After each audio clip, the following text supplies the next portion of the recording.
Well, hello everyone, and welcome to the Common Geeking Program, a book club podcast where we discuss various topics from geeky and nerdy perspectives. This week's episode is on Demolition Man by listener request, and we'll be talking about hopeful endings to films about dystopia, or just the element of hope in dystopian environments. Because usually a future movie is all about the dystopian future, but this one's all about that utopian future.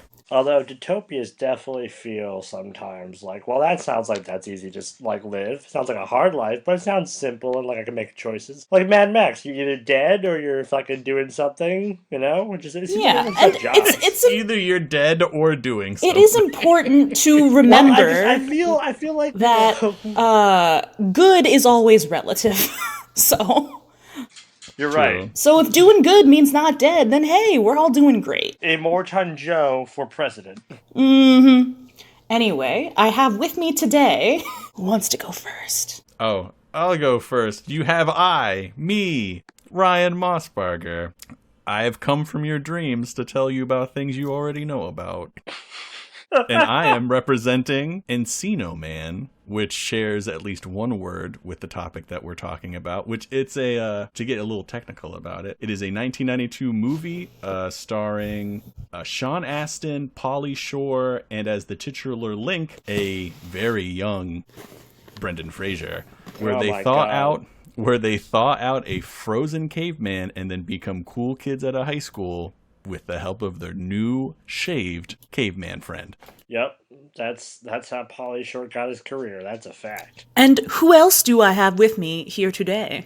You have me, Keenan Kodesch. I've heard. I'm not even gonna introduce myself any further because you already know it's your boy. I'm gonna be talking about Horizon Zero Dawn, which is a 2017 game.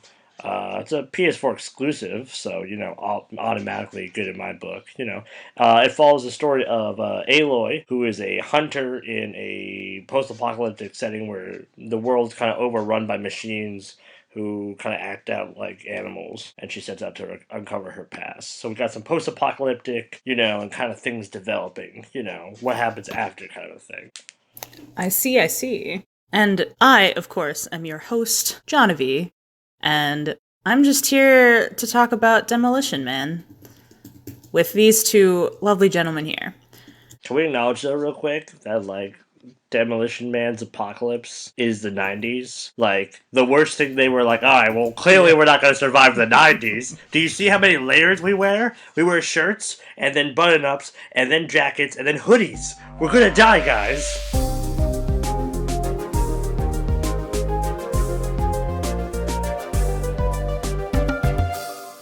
All right. Well, for this one, I'm going to ask you guys for some help in summarizing Demolition Man, because as I understand it, you guys are both, well-versed in the world of Demolition Man. I've seen Demolition Man 50 fucking times. All right. I'm not saying I almost rioted when...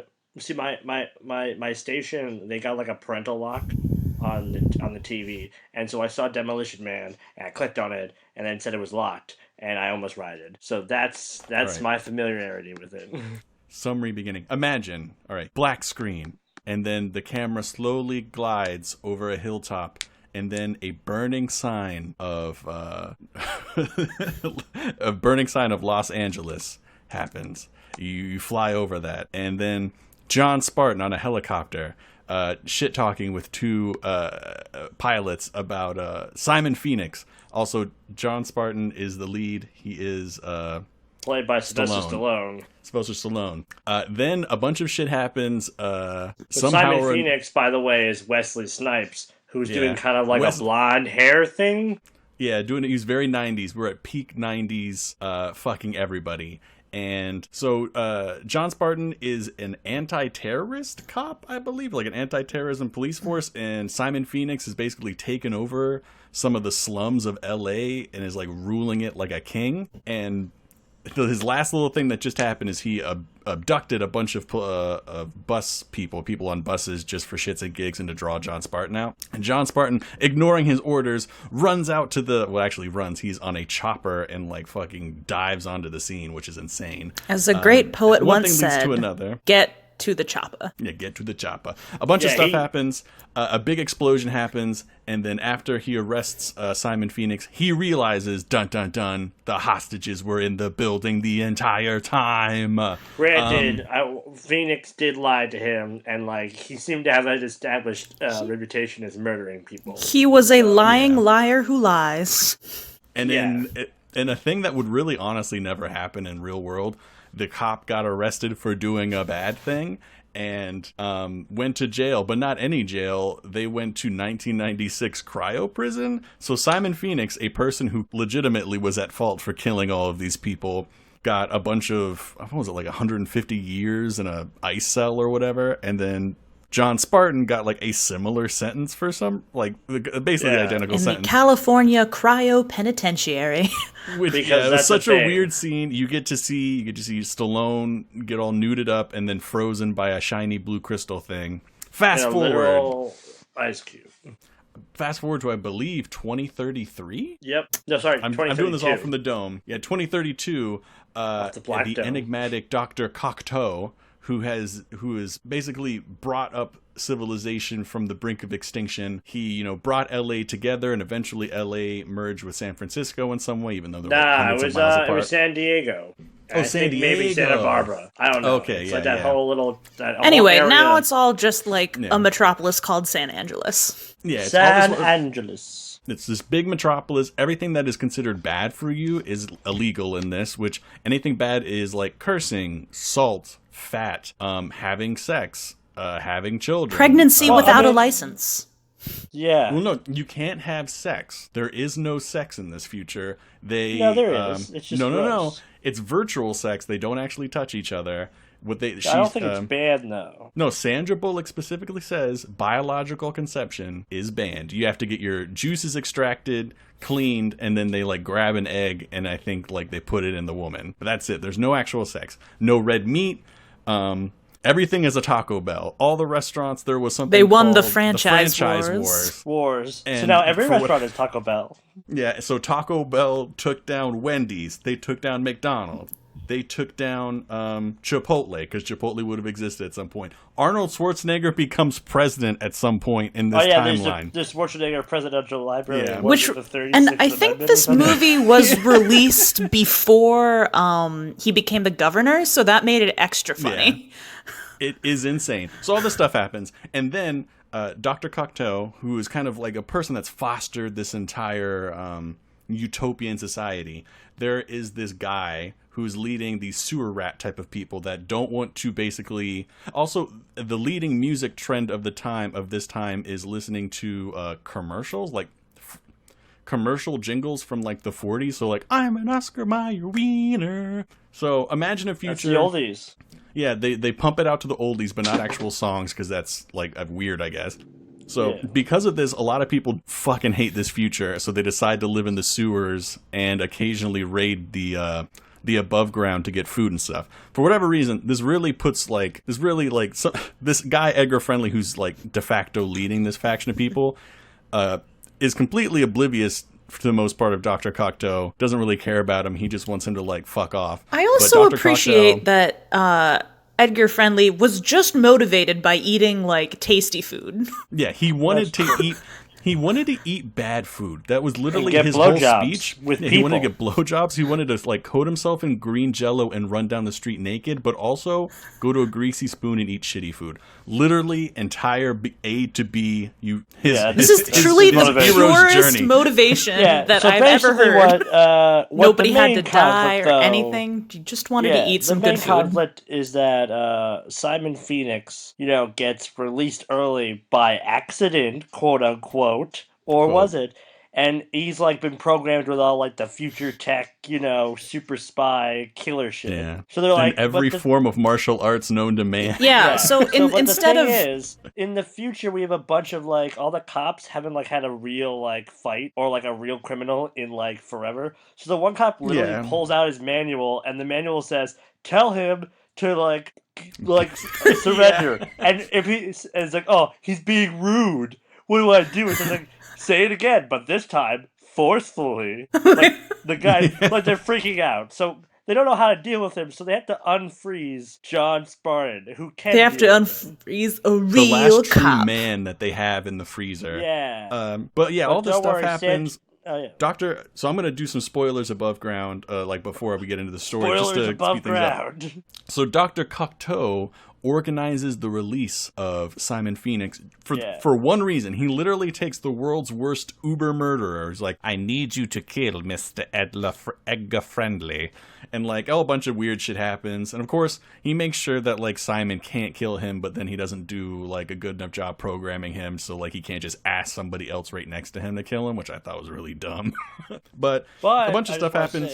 We had a really cool cast. Going Rob Schneider. Sandra Rob Bullock. Schneider. Sandra Bullock as like his lieutenant love interest, who's really cool because she like wants to be a badass, but like that sounds like an archetype name if I ever heard one. Lieutenant love interest. Okay. Love interest, who just wants to, she wants to. What is her name? Like Annalisa or something? No, like that? it's like I don't know. It's Huxley. I remember that. It is Huxley. Leanna Huxley. Yes. Oh, wow. Huh. Turns out like the cast was going to be very different. Apparently, Jean-Claude Van Damme and Steven Seagal were offered John Spartan. Would not have been the same. And Simon Phoenix was offered to Jackie Chan. That would have been so fucking good.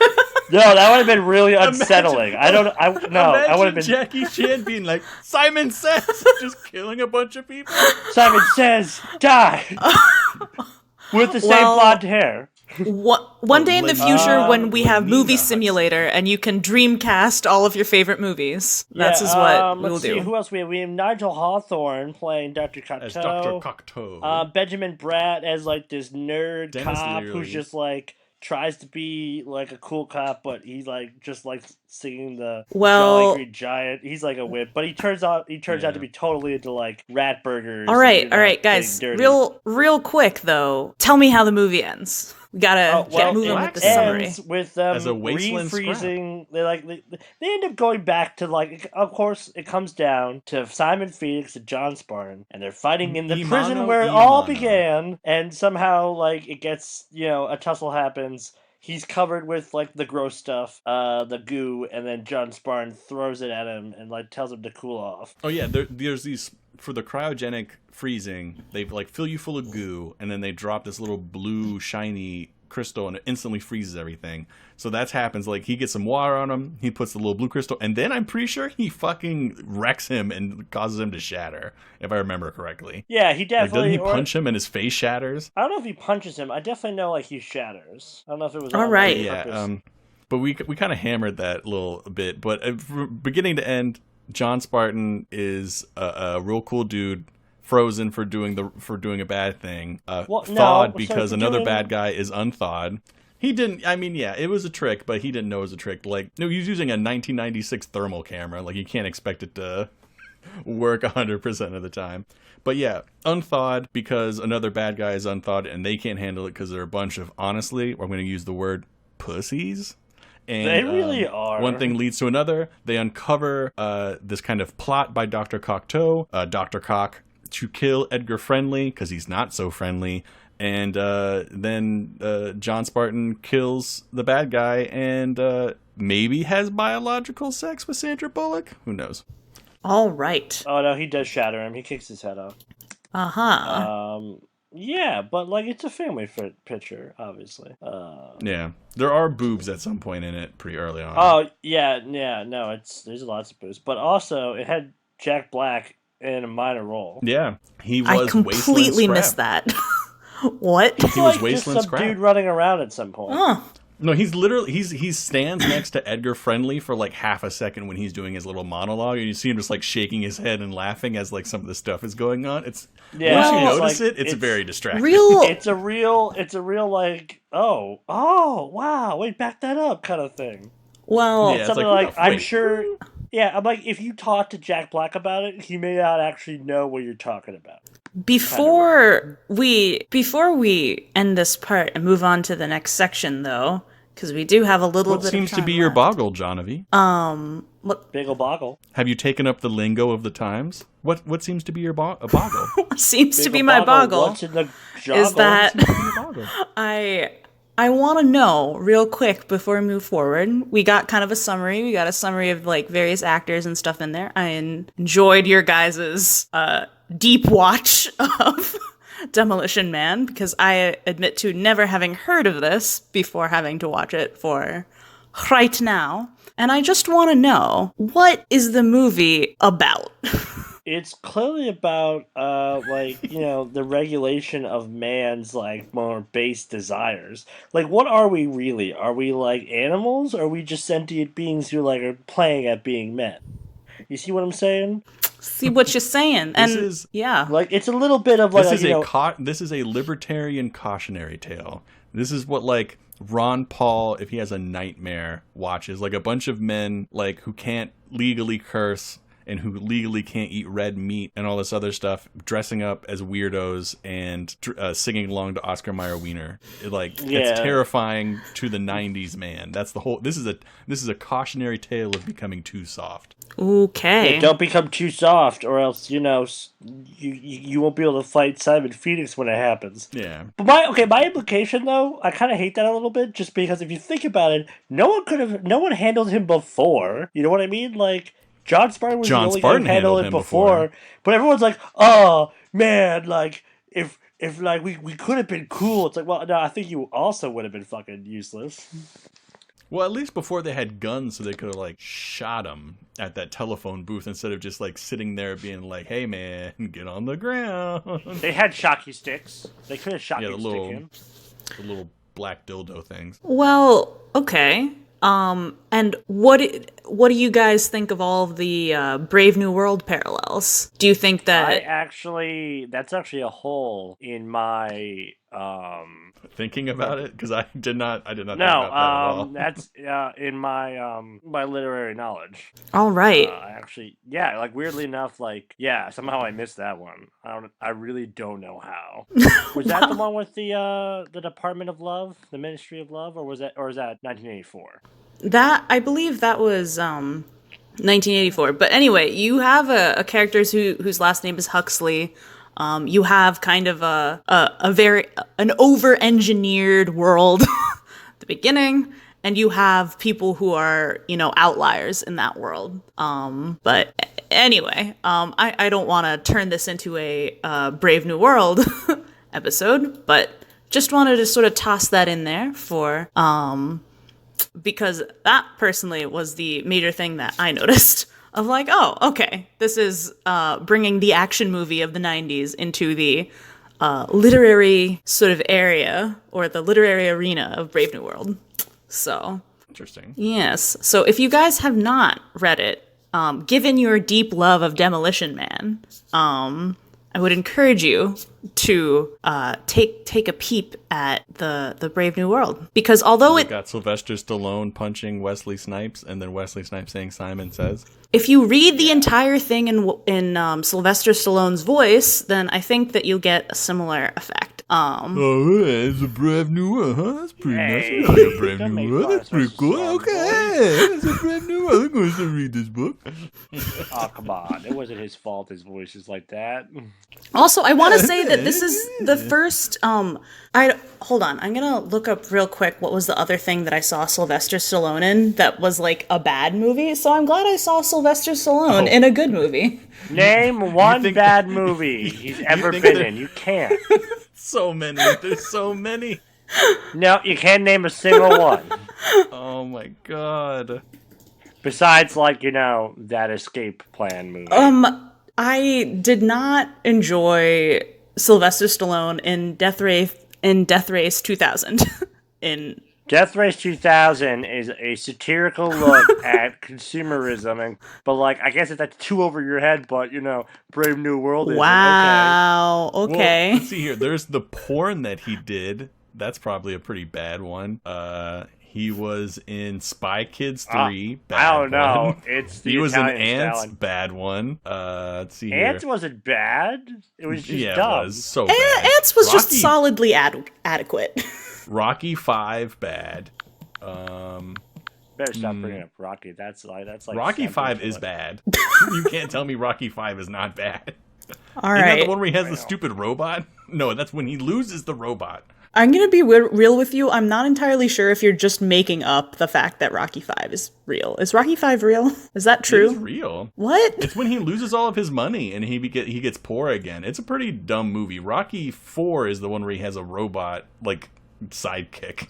Okay. It's the most 80s movie Because series I know ever. that Weird Al has a song called Rocky Oh my 8. god, there is Rocky 5.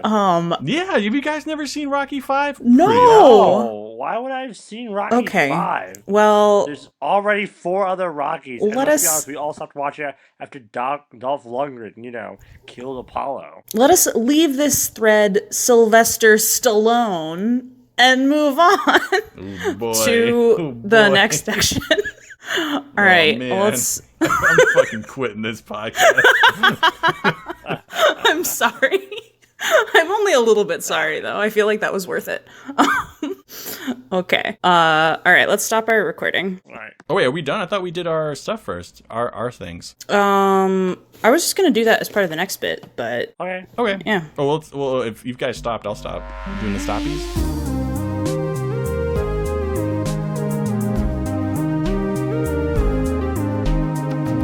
Right. And we are back. And away we go. All right. Now, Keenan, could you please Yes. explain your domain with respect to a hopeful dystopia? So, like I said, Horizon Zero Dawn, which, by the way, I think if you haven't played, you should. You should find a way to play it or watch it, It's a amazing game. I've played it through it multiple times, and for a pretty linear story game, it's amazing. So like I said, it follows this hunter who lives in a world that's like kind of overrun by these machines.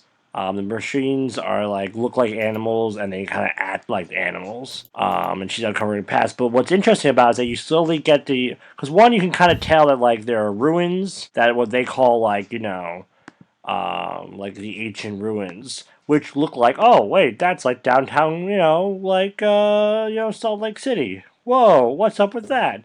And through the game, you eventually find out that what happened is that there was this big robot plague, basically. A bunch of self-replicating robots that fed themselves on biomass, got out of control, and started destroying and eating everything to just kind of keep producing themselves and keep themselves sustaining themselves. And you find Oh, out that dear. that was a few thousand years ago, if not 100,000 years ago or something. So, because they call it the ruins of the old world, which is pretty cool. But what's cool about it is that humanity has survived extremely well.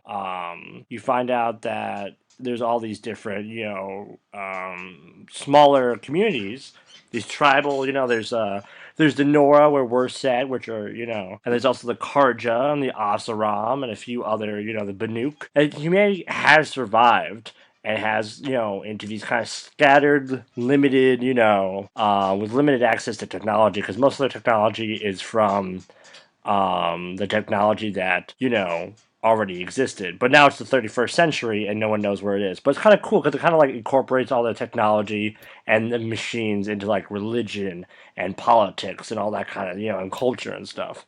So why is but it a hopeful dystopia? Well, Or because one, for the most part, apocalypse and dystopia always seems to depict two things, in my opinion.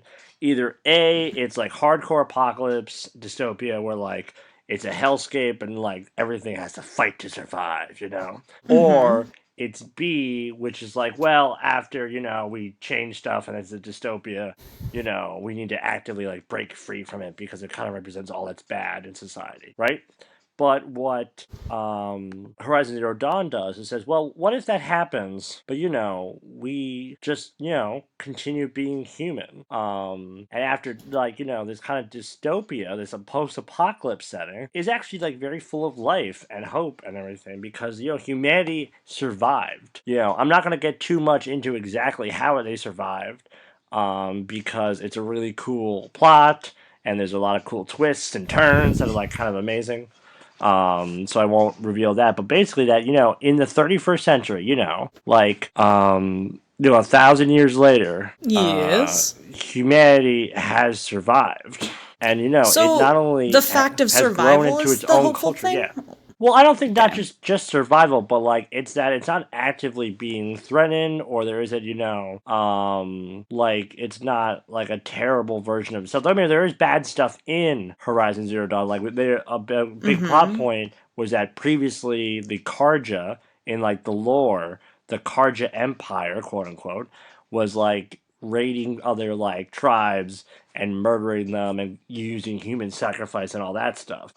But the fact that they survived and developed into like these very unique cultures, I think is kind of like, hope that like humanity won't just become this, devolved barbaric, quote unquote, society that's like it's not going to be like Mad Max, we're all kind of fighting for ourselves, or it's not going to be like Demolition Man where we're all being regulated by someone to prevent said Mad Max scenario, that like humanity will just continue being humanity. And I think that that's kind of like a hopeful thing that will survive. And we won't lose like the parts of what humanity makes humanity good, our like tenacity, our endurance, our loyalty, but also like the negative also comes with that, our barbarism, or our drive to kind of dominate. So I think that humanity surviving but maintaining both the good and bad of itself is what it gives us hope. Okay, thank you very much.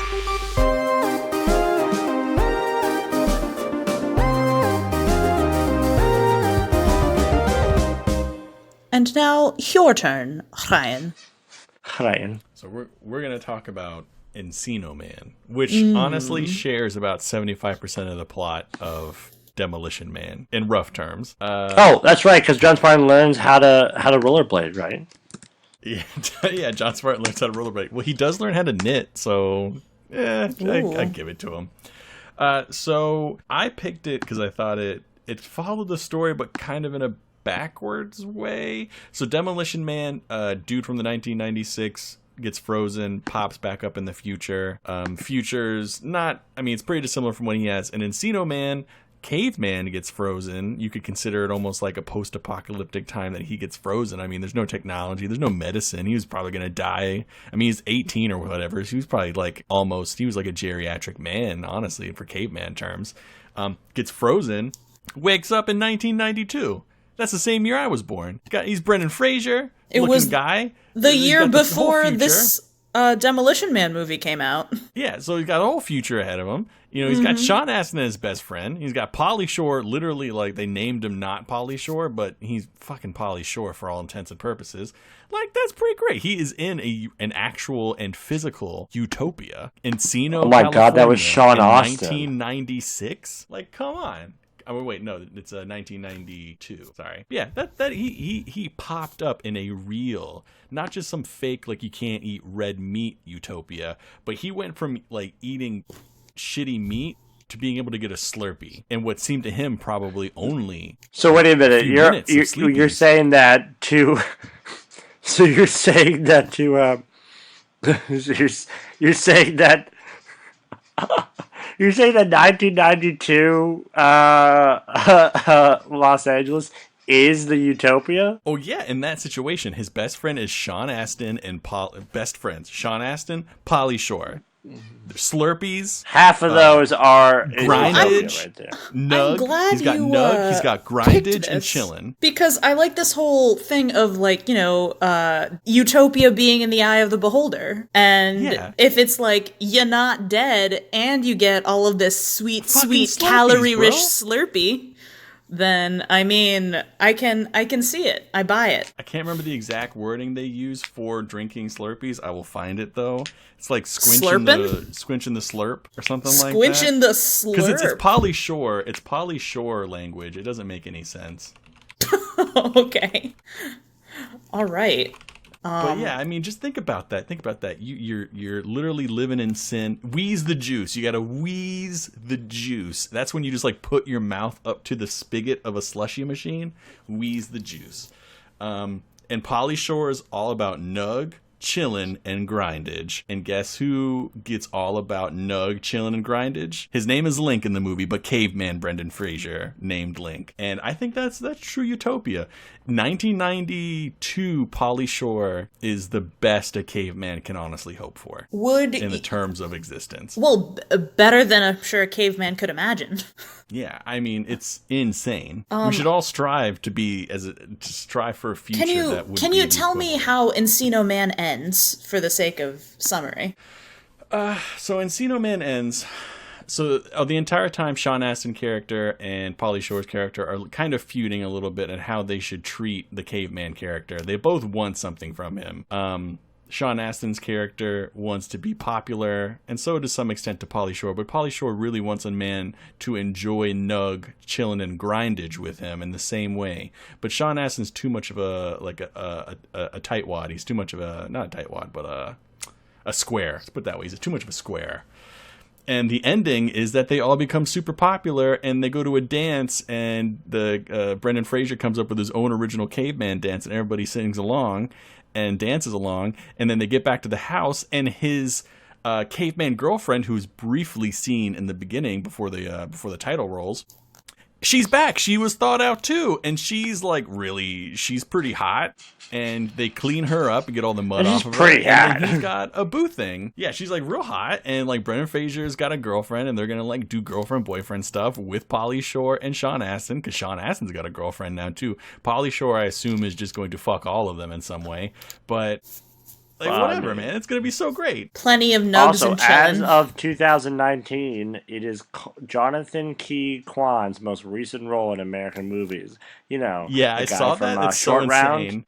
That's a really weird way to say it, though. Isn't that a weird way to say it? As of 2019. It's so close to the top of Encino Man. It must be there. It must be a guy who's just waiting for it not to be, that he can just take it off. It's just a weird way to say. Oh, by the way.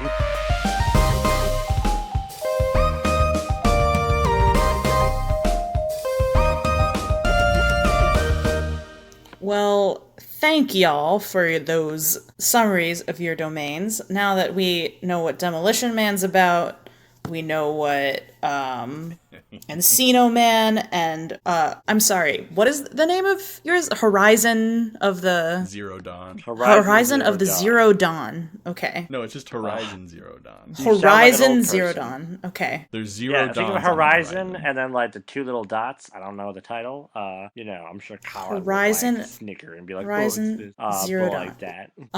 Okay. Well. But yeah, let's nugs, chill, and grind, bros. Nugs, chill, and grind. Being able to swear without paying a fine. Not dying from like marauding gangs trying to murder you. I mean, this all sounds good. Like, that sounds pretty hopeful.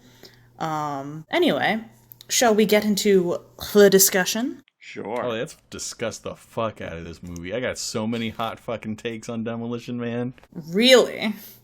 If you really think about it, if you look past Simon Phoenix, who is like the absolute villain of this movie, John Spartan is the secondary villain. He's going to cause the society to fall back into chaos. Oh, The no, on- I'm tired of your Yeah. snuck and smack Yeah. about Yeah. John Smart. He's gonna He did what while needed to be while done he's for society. he's boning down with an Anita Huxley, like he's gonna be bringing his suave action hero good looks, and he's gonna rule that fucking city with an iron fist from the police department, and everybody's gonna start drinking beers, eating spicy food, God forbid. doing grindage and smoking nugs, and the whole place is gonna be back. It's gonna be on fire in 10 years. I guarantee you. You're just Dr. Kato. Is that what we're doing? Is that what we're doing? Because that's what it sounds like. It sounds like that's what we're doing. Without the stable and Can moderate we- hand of Dr. Cocteau, that place will I'm not just saying dissolve you're into Dr. nothing. Kato. I'm just In saying Demolition Man, you would have unfrozen a cryo criminal just to murder Edgar Friendly. I'm not saying you're Dr. Kato, though. It's a good plan. I just would have programmed the cryo criminal to not be, because you can order it, you can like implant in his head that he can't kill you. I would have done like, and you can't tell anybody to kill me. well, And you Even love golden. me. Boom. There. Friends. I fixed it. friends. But not in a, like, you don't want to fuck me kind of way. Yeah, in like a protective, like best friend, like, really close kind of way. It wasn't okay yet in the 90s. Anyway, what I wanted to ask, my first question for you Demolition Man scholars here, is the villain in the movie is set up to be Dr. Cocteau. What do you think that his villainy is really what was wrong with the society or with the plot? Or like, tell me, which character do you think like kind of embodies what is dystopian or like what is bad about the society? Oh, I think they both do it in the same way. I think they both do it in like because on one hand you have Simon Phoenix, who is like this, this violent psycho criminal, right? Who kind of embodies everything that we're scared like of becoming. But then also like Dr. Kato is also the thing that we're scared of becoming in attempts, like the classic like the old saying, the path you take to avoid destiny is often the one you meet it on. Yeah, so like it's like, yeah, we don't want to become pieces of shit, so we won't like murder people. In fact, we won't do anything wrong. In fact, we'll make sure that we never do anything that could even closely be interpreted as wrong, and no one else will ever either. And then you become Dr. Raymond Kato, who, makes it that people apparently can't eat red meat or salt because Things that's that are how bad worried for we them. are about being bad, Yeah, there is that question of, if you eliminate, I mean, if you become the complete nanny state where anything bad for you becomes illegal, are you really truly free and happy? Like, yeah, you can live for 200 years, but if you can never do what you want, what's the difference between that and prison? Yeah, or it's like, it's like being like an extreme pacifist. It's like, I'm so pacifist, I'm willing to kill for peace. It's like, well, I mean, kind of defeated the purpose look here. like we hit, You know what I mean? I know what you mean. I know what you mean. All right. Well, I mean, I have to share that when I was watching this movie, it reminded me of The Giver, except with guns and Sylvester Stallone. Oh my God, The Giver, though, that was a terrible movie and an annoying book to read. I didn't know it was a movie, but I was made to read the book. Well, but it was kind of like that, of like, book. your experiences are kind of like being muted in all of these artificial ways. So babies that are murdered and like you can't get a heart on. So yeah, all right, good stuff. Yeah. But all right, moving on to question number 2. According to your guys' media, when you guys brought up the topic of like a hopeful dystopia, can you explain to me, either with respect to like kind of storytelling or narrative structure, or with respect to like the entertainment factor, or I want to know what's different in a hopeful dystopia versus just like any random possible future that isn't completely horrible nor completely great. Wait, well, I thought, Demolition Man, the place it takes place, I would say that it's a utopia. It's a utopia that we don't want. But No, I mean, That's a dystopia. That's a dystopia. Well, no, there's no violence anymore. I mean, it's not. They even don't. I wouldn't even say no it's like violence a at all. dystopian. Lame. It's not even the dystopian cliche of like, yeah, everything's perfect, everybody's happy, but we own slaves, or we kill the people that don't meet a certain genetic criteria, or blah blah blah. Like at the end of the day, when you really think about it, you can't cuss, you can't eat red meat, you can't do some of this stuff, but you still have a lot of personal freedom. So I would say it's a fine line between a utopia and dystopia, but I would say Demolition Man is utopia. Okay. I mean, I don't think it is, because I think what defines like a hopeful, dystopia as opposed to like a regular dystopia is the lack of extremes. Like I think of like Horizon Zero Dawn and kind of in Encino Man, it's not drawn to an extreme end, the idea of what happened or like the attempt to achieve an ideal. Like, it's like we're all not running around trying to murder each other for, some random resource, or we're not all limiting ourselves to like, measuring every bit of our lives in extreme fashion just to prevent, like a bad thing from happening. We're all just kind of like existing. That's what I liked about Horizon Zero Dawn, is that, yeah, there's extreme people and their extreme like actions, but for the most part,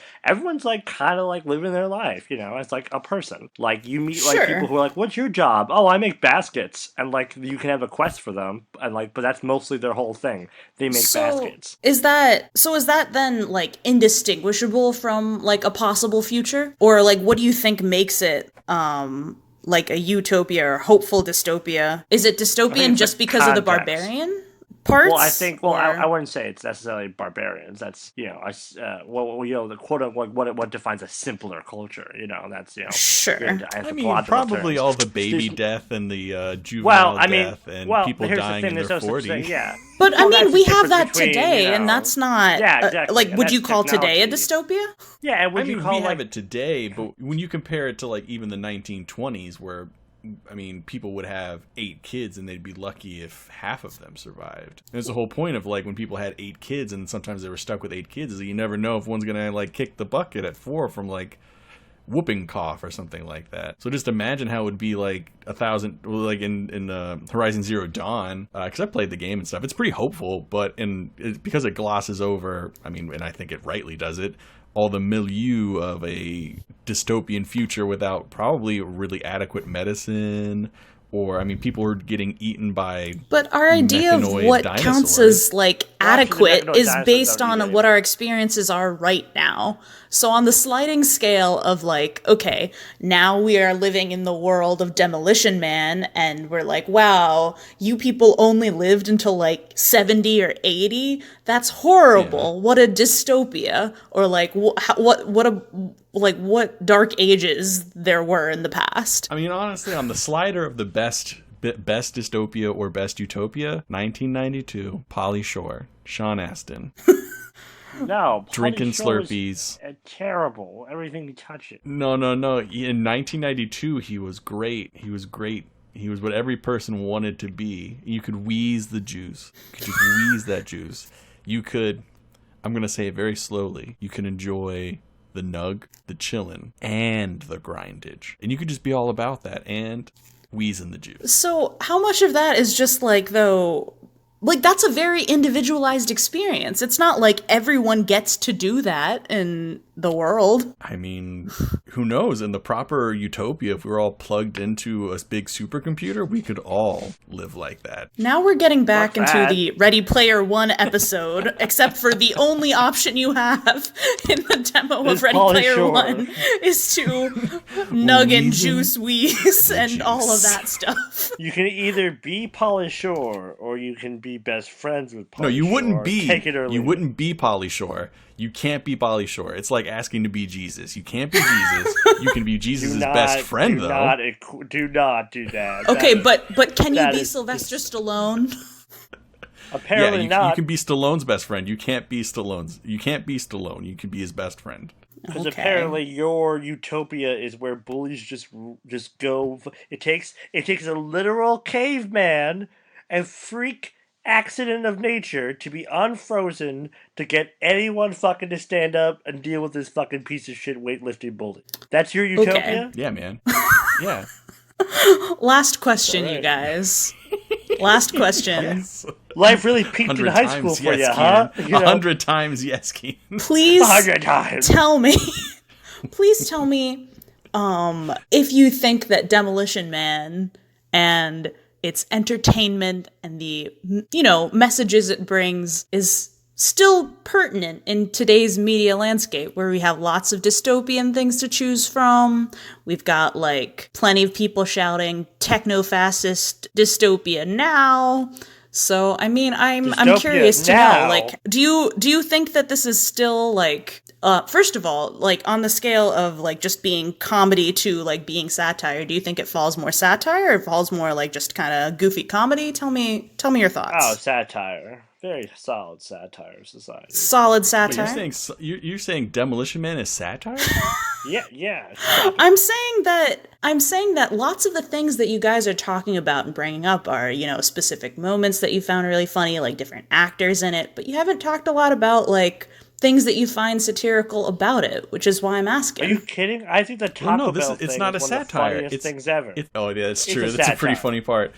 But no, it's a, like I said, it's a cautionary tale about what if libertarianism fails and the nanny state takes over and just makes everybody into an Oscar Mayer wiener. Well, don't put it that way. You make it sound like libertarianism is a good thing. Hey, Keenan, why don't you help me make America great again? Stop that right now. We're not doing this. I'm all over the map. I'm saying Pauly Shore is Jesus. I'm saying that we should make America great again. All I'm saying is that if we I just got this in. Shore you were president, elected into office just now, apparently. Apparently those comments alone got you into office. That's crazy. Sounds just as fucking nuts. Cool. So would you say that Demolition Man, people should watch it more because it's relevant, or people should watch it more because it's entertaining? I guess is a way to combine my questions. All serious, I'll be serious about my answer now. I don't think Demolition Man was satire when it was made. I think that was obviously satire. No. They call it satire.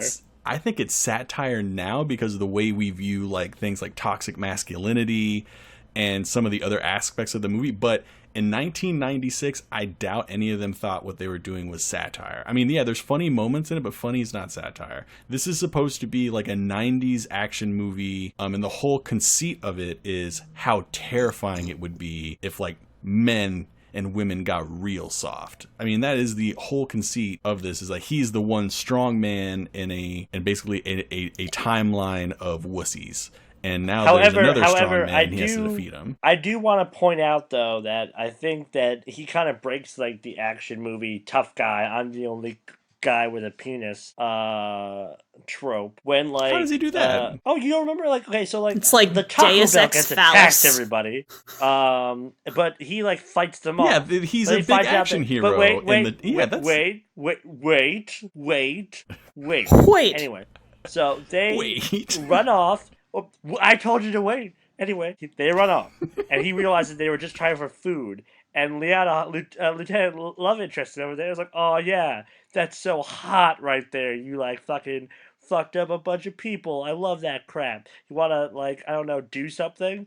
And he's like, "No, it's not cool that I got to beat up a bunch of people. They were just hurt and starving people and scared, and that wasn't cool that we had to fight them." And I thought, oh, that's pretty interesting take. I'd expect you to pull some three-dimensional insight into the violence that you project there, John Spartan. I don't know. That was very man. If he really felt that bad about it, he wouldn't have beat the shit out of him so hard. He didn't kill them, and apparently later we find out he could just murder people whenever he kind of wants.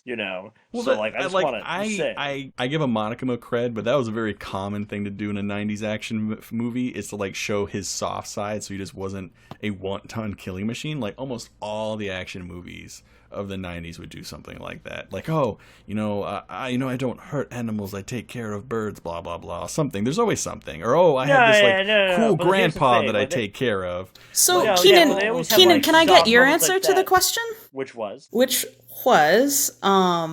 do you think, if clearly you enjoy Demolition Man, you've seen it lots of times, so would you say that other people should watch Demolition Man because of its relevant in its satire, or do you think that they should watch Demolition Man because it's very entertaining? Little combi. It's very entertaining. It's a fun time. It's a bunch of good one-liners, but also because it just kind of make you think about like a little bit about where we're going or like where do we draw the line. Because I think it's like language policing in of itself. It's kind of an interesting weird thing we do. Because on one hand, yeah, we shouldn't be saying like racial slurs. On the other hand, like there's a little bit more nuanced things that like with swearing and cussing, like is it professional? Can you what exactly defines a cuss? Kind of a thing. Or like, is intelligence defined by cuss?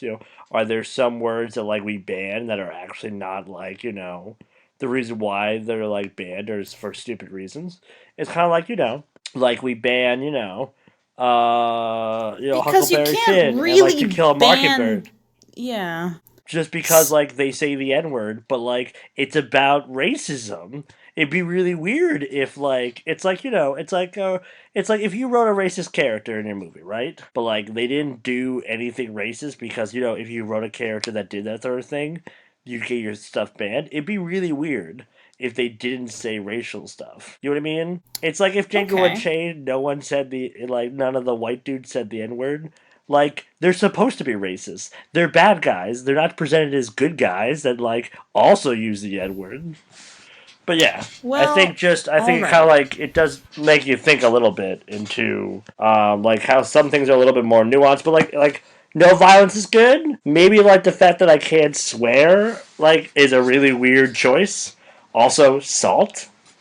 It's a spice, guys. Like, relax. I mean, it's not like, a real spice, but still.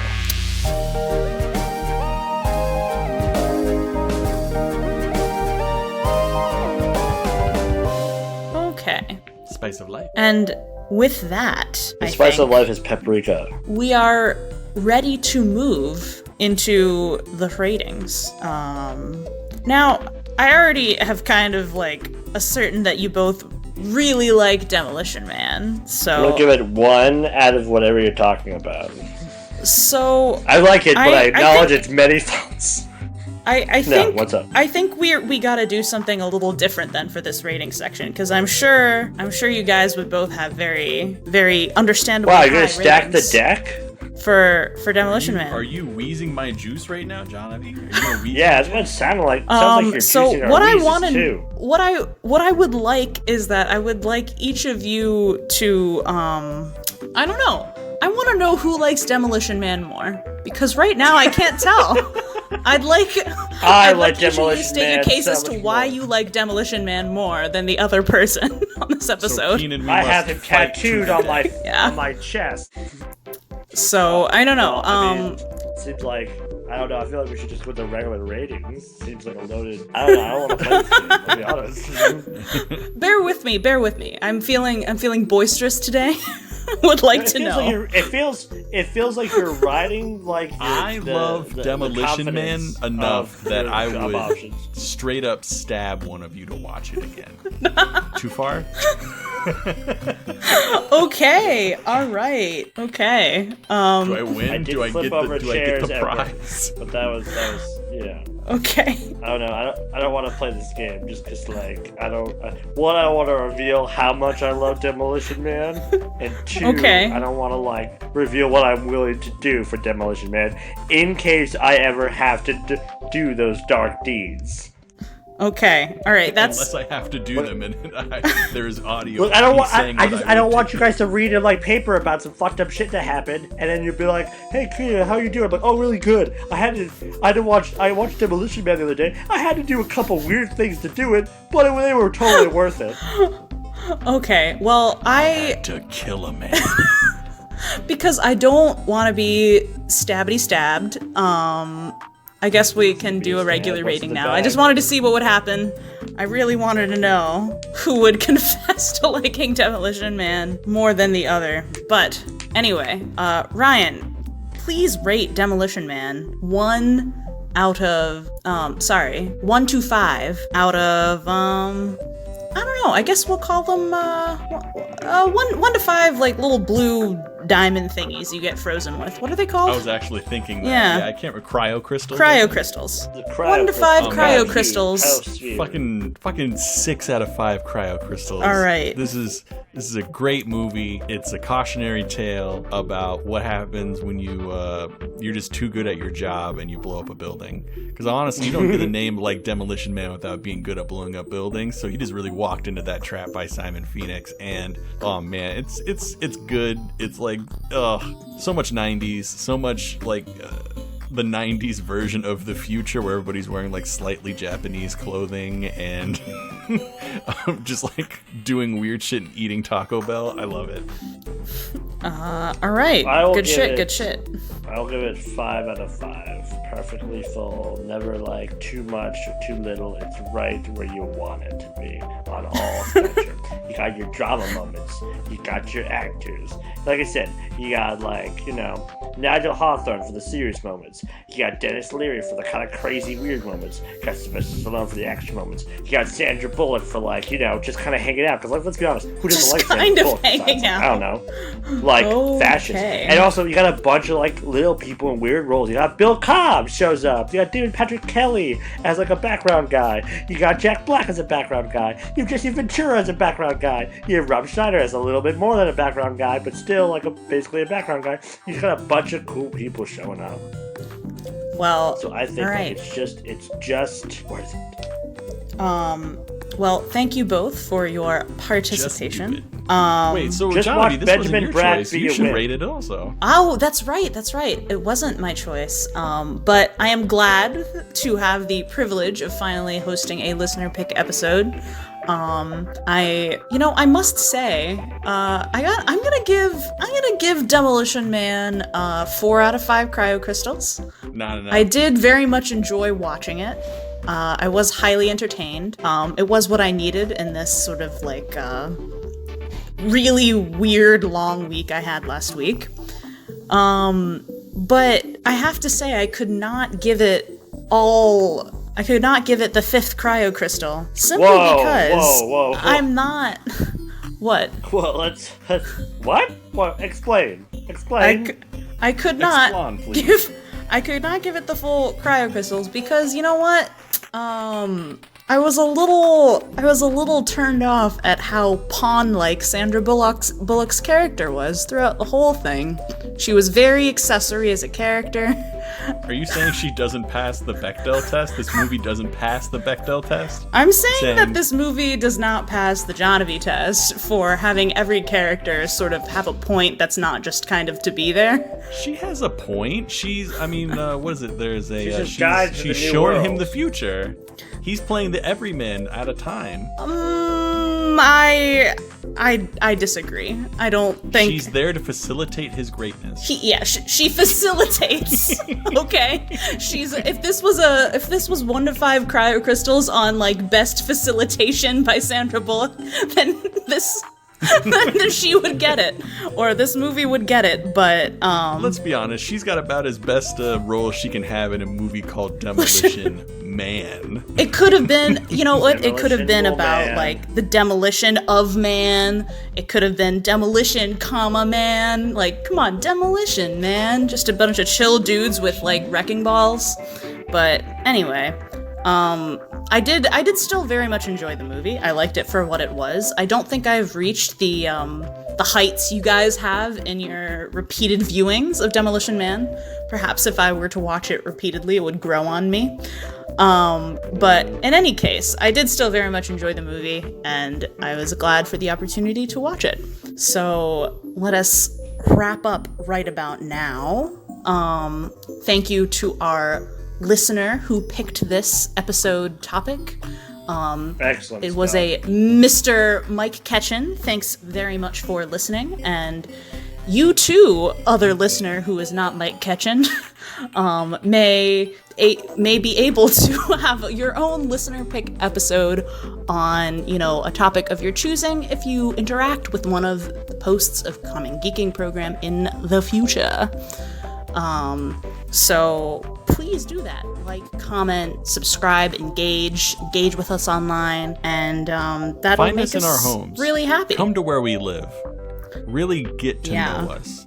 Before Bring Ties to friends. chairs and access personal questions. Duct tape our mouths. So that Don't way, let us if- say. Don't. Yeah. It's not. Don't let us Yeah, but, not tell you what you want to hear. Yeah, but here's the thing: duct tape our mouths so that way, the answers you can just imagine are the ones you want to hear. Because what if we're disappointed? This is and I'd hate getting to a little. disappoint you. This is getting a little too kinky for me, so I'm gonna award Duct the tape is Gold kinky Star for you? Student Wow. Award. I know, call me prudish. Duct tape is all about fixing stuff and being a man. Yeah. Just like this movie. No. I think this movie was about Sylvester Stallone being not psychopathic enough. Yeah, it's true. Anyway. He would have been It's more about- effective at killing if he was more psychopathic. It's true. But he just killed Anyway, him. the Gold Star Student, which I guess we'll call it the Gold, Seashell. let's Taco Bell. Yeah, the Gold Taco Bell. The Gold Taco Bell. I'm gonna have to give it. I'm gonna have to give it to Ryan over here because I really don't want to be stabbed. But Keenan, you What? did. Are you wheezing my juice right now? I won? You guys both did a fantastic job. I really enjoyed hearing about each of your topics, and this was an engaging and fruitful discussion. So thanks very much. I suppose we've already said our listener adieus and goodbyes, but once again, I am Jahnavi Iyer. I've been the host of this episode, and if you guys would like to sign off. Oh yeah, and I am Demolition Man's winner, Ryan Mossbarger. Wow, if you need to find me, fucking shit. if you need to find me, I can be reached at on Twitter and at Twitter at Ryan_MOSSB. I can also be found sometimes, when you look up at a light sometimes and you see that little floaty thing go across your eye and it's barely there and kind of translucent. That's me. I'm doing that. So if you can find a way to focus in on that and then say Beetlejuice 5 times, not 3 times, 5 times, I will appear behind you and stab you and then watch Demolition Man. All right, well, thanks for that, and Keenan? Hey, it's Keenan Kodesch. You already know. Okay. Well, thank you guys both again for joining me, and thank you, beloved listener, for listening to this episode of the of us talking about the glorious Demolition Man and Of the this prospects podcast. of a helpful dystopia. This has been Common Geeking Program, and we'll see you next time. Goodbye. Goodbye, guys.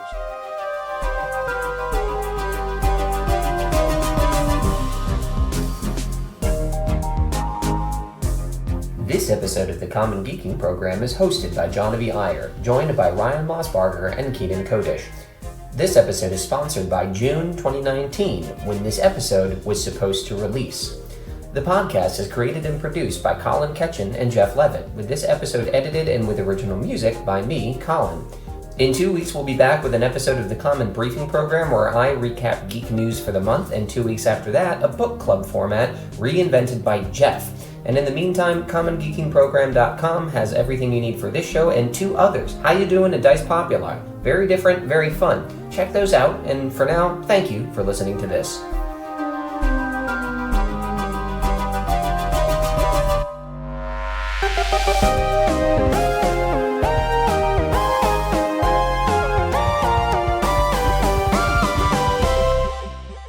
Blackstone Technology Group definitely sounds like, I'm Silas Harbinger, and I present to you the newest Blackstone Technology Group invention, the Eviscerator! And then, the lights come up and it's a giant evil robot. I'm letting you know, and not war crimes. We want to make that very clear to the congressmen in the room.